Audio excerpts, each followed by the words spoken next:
کس طرح کند ہوا تیرا نشتر تحقیق، ہوتے نہیں کیوں تجھ سے ستاروں کے جگر چاک، تو ظاہر و باطن کی خلافت کا سزاوار، ظاہری بھی خلیفہ ہے اللہ کا، باطنی خلیفہ بھی ہے، تو ظاہر و باطن کی خلافت کا سزاوار، کیا شعلہ بھی ہوتا ہے غلام خس و خاشاک، گھاس پھوس کا غلام ہو سکتا آگ کا شعلہ؟ وہ تو جلا کے راکھ کر دے گا اس کو۔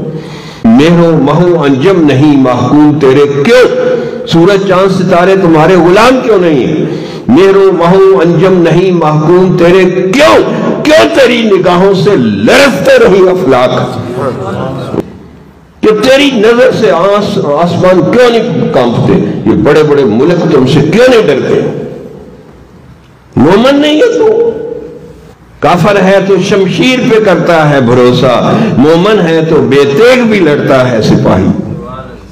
مہر و مہو انجم نہیں محکوم تیرے، کیوں تیری نگاہوں سے لرزتے نہیں افلاک، روشن تو وہ ہوتی ہے جہاں بھی نہیں ہوتی، جس آنکھ کے پردوں میں نہیں ہے نگہ پاک، نگاہوں کو پاک کرو پھر علوم و معارف عطا ہوں گے۔